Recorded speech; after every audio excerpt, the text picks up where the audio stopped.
총선 이후에 지금 대한민국 위기의 가장 중심이 되는 부정선거 문제를 조선일보가 한 번도 제대로 다룬 적이 없지 않습니까?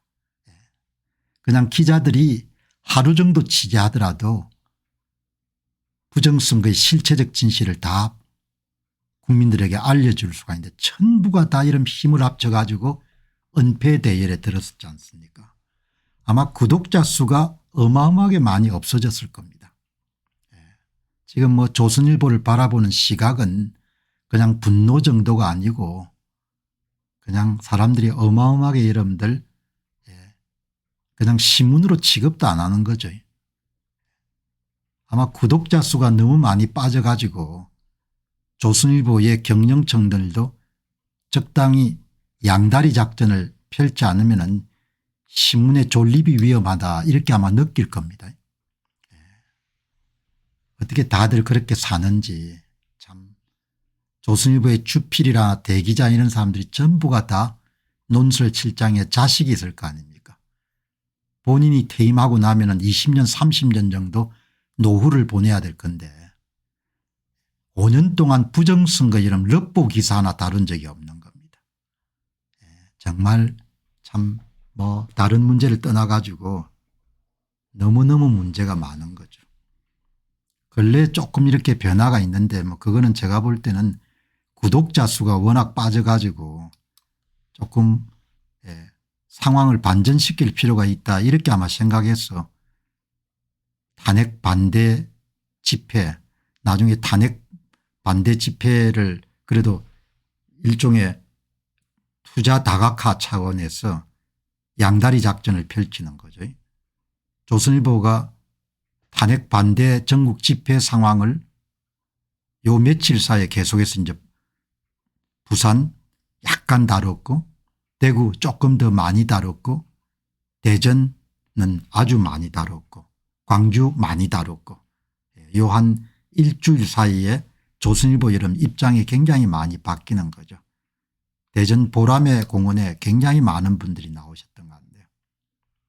대전 보라매 공원에 아마 드론을 가지고 찍은 모양인데 구독자가 빠지는 것이 굉장히 큰 원인일 겁니다. 저는 그 마음을 10분 이해하죠. 보시게 되면은 뭐 대통령을 탄핵을 왜 시키는지 전혀 납득할 수 없는 국민들이 많지 않습니까? 헌법 전문가들 실체적 절차적 우연성 명백 파면할 정도로 국민 배반 안에 결론을 지금 정해놓고 밀어붙이는 거지 않습니까? 헌법재판소의 재판관들이.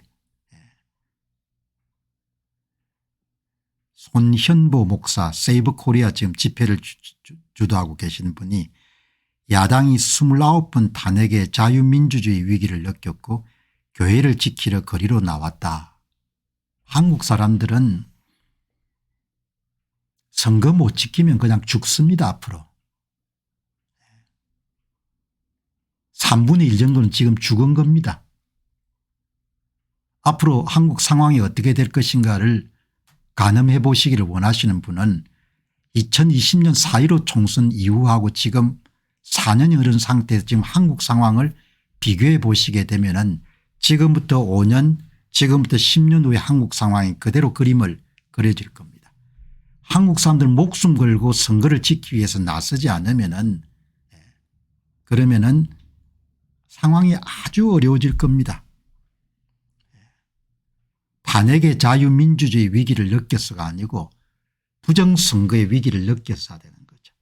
그러나 교회 어느 곳도 여러분들 아주 소수의 몇 분 목사님 제외하고 전부 다 침묵을 지킨 겁니다. 지금도 마찬가지고. 나라가 뭐 골로 가고 나면 교회가 뭐가 있겠습니까?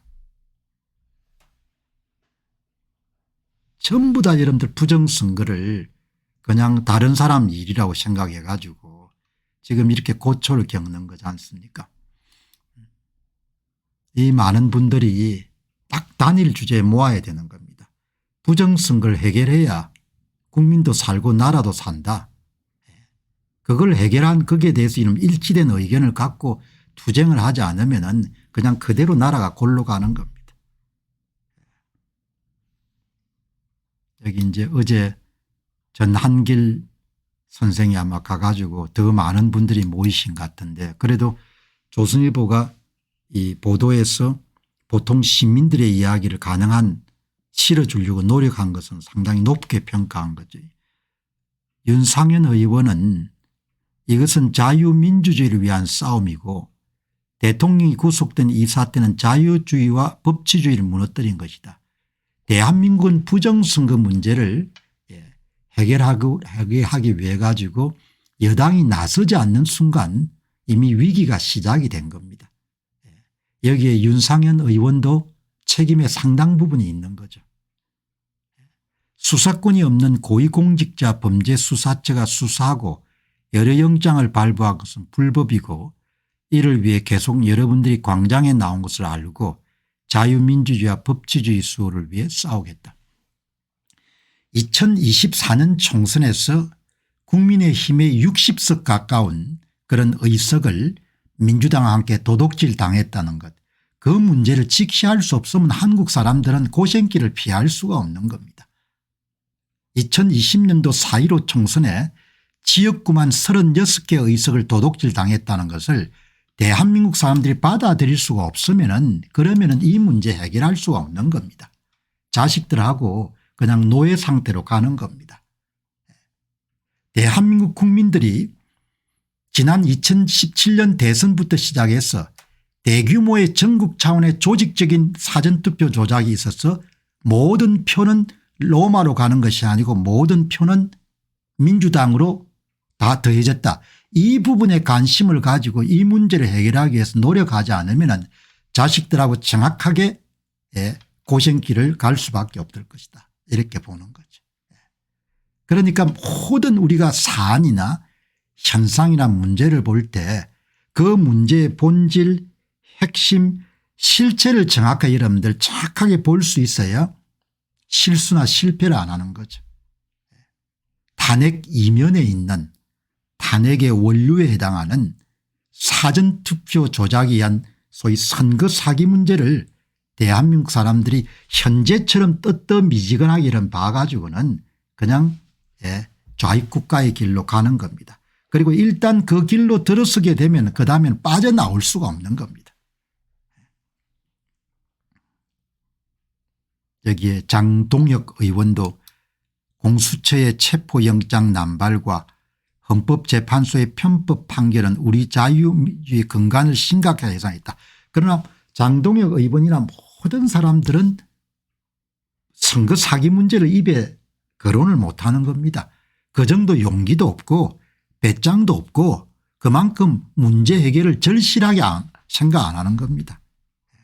그러니까 뭐 차이나머니니 뭐 이게 다 중요한데 모든 사안이나 현상은 간단하게 정리할 때 여러분들 그 사안이나 현상의 문제를 해결할 수 있는 거죠. 대한민국 사람들은 부정선거 문제를 직시하고 그것을 여러분들 통렬히 여러분들 고백하고 그 문제를 해결하기 위해서 힘을 못 모으면은 그냥 나라는 그냥 벼랑 끝으로 떨어지는 겁니다. 제가 뭐 협박할 수 있는 사람도 아니고 제 영혼이 맑기 때문에 제가 그게 보이는 겁니다. 나라가 가는 길이. 사심이 없고 영혼이 맑기 때문에 대한민국이 어떻게 골로 갈 것인가 흔히 다 보이는 겁니다. 그러나 지금 정도를 가지고는 그 완악한 좌익 세력들을 여러분들 중지시킬 수 없는 겁니다. 이제 오늘 이렇게 참 딱한 거는 시민들 충남 공주에서 식당을 운영하는 이민식 씨 56세네요. 그다음에 또 염정순 씨 대전 서구에서 한 41세 국민이 뽑은 대통령을 구속시키는 과정과 헌법재판소 재판 과정의 사법부가 편파적인 인상을 지울 수 없이 집회에 나섰다. 권력을 장악한 사람들은 두려워할 필요가 하나도 없는 겁니다. 왜냐하면 국민의 손으로부터 선거권을 다 훔쳤기 때문에, 국민이 선거할 수 있는 권리를 다 훔쳐버렸기 때문에 부정선거 세력들은 두려워하거나 뭐 조심해야 될 이유가 전혀 없는 겁니다. 차이나 머니가 이런 거 전혀 중요하지 않습니다. 문제는 부정선거 문제인 겁니다. 그 문제를 대한민국 사람들이 등한시했기 때문에 지금 고초를 겪고 있는데 이 고초는 아무것도 아닐 겁니다. 아마 앞으로 한국인들이 짊어져야 될 그런 짐과는. 그러니까 사물이나 현상을 볼 때 추상적으로 그렇게 보면 안 되는 건데 정확하게 get to the point 핵심을 봐야 되는 거죠. 대한민국은 부정선거를 해결 못하면 망할 겁니다. 완전히 골로 갈 겁니다. 완전히 그냥 끝장이 날 겁니다. 그러나 그렇게 절박하지 않습니다. 대다수 사람들은. 그래서 더더욱 어려운 게임을 하고 있는 겁니다.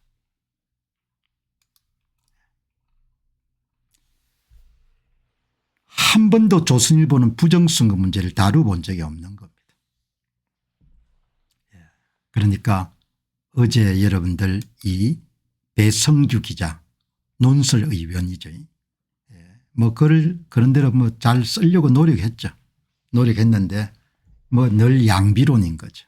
조선일보가 그 정도로 대하니까 나라가 여러분들 완전히 구렁텅이로 빠지는데 엄청난 기여를 하고 있는 거죠. 밑에 의견을 보니까 한 분이 A 나쁜 X더라.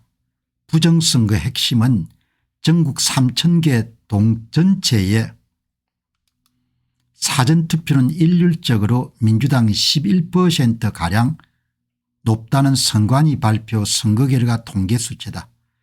이것은 국민학교 통계도 불가능한 결과다. 전산 조작이 있었다는 결정적 증거다. 부정선거 주장 측이 가장 기초적으로 주장한 이 사실을 전혀 기사에 쓰지 않는 너희 기자 녀석들은 초등학교도 나오지 않았느냐. 그리고 사전투표한 보관 4, 5일 사이에 부정투표 투입 증거는 왜 이런 방구도 쓰지 않느냐. 어디서 무엇을 취재조사했다는 거냐 이 X더라 이렇게 이야기하는 겁니다. 조선일보 수준이 이 정도인 겁니다. 조선일보가 나라를 지킬 의지가 없는 겁니다. 여러분 세상 만사는 본인이 의지가 있어야 되는 거죠. 지키려고 하는 의지. 내가 자활하려고 하는 의지. 내가 잘 살려고 하는 의지. 내가 지키려고 하는 의지가 있어야 되지 않습니까. 의지가. 조선일보가 나라를 지킬 의지가 없는 겁니다. 중앙일보와 동아일보가 나라를 지킬 의지가 전혀 없는 겁니다. 지 나라를 지가 이름 지킬 의지가 없는데 누가 지켜줄 겁니까. 자기 나라를 자기가 지킬 수 없는데 뭡니까. 트럼프가 도와주겠습니까. 미국이 도와주겠습니까. 대한민국 국민들이 자기 나라를 뭡니까 목숨 걸고 지킬 의지가 없는데 누가 도와줄 겁니까. 누가 도와줄 거예요. 도와줄 수가 없는 겁니다. 자기 새끼들의 이런 미래를 본인 부모들이 이런 부모 세대가 나서 가지고 그걸 지킬 의지가 없는데 누가 도와줄게 누가. 북한이 도와줄 거냐 중국 공산당이 도와줄 거냐 이야기죠. KBS 이런 PD 기자들이 만드는 이런 프로그램을 보게 되면 저것들은 그냥 망해 가지고 그냥 뭡니까 노예 생활을 그냥 100년 200년 해도 그냥 개선될 가능성이 없겠구나. 그런 생각이 드는 겁니다. 본인들이 문제의 실상을 정확하게 이해를 해가지고 야 이거 이러다 하면 진짜 큰일 나겠구나. 그런 사람이 소수니까. 그런 사람이 소수인데 나라를 어떻게 지키겠냐 이야기예요. 그거를 뭡니까 좌익 세력들은 전부 다 계산하고 있을 거 아닙니까. 우리가 이렇게 밀어붙여도 좀 꽥꽥하다 좀 지나면 다 잊고 그냥 순응하고 체념할 거다. 그렇게 여러분들 생각하니까 누가 여러분들 지킬 수 있겠습니까.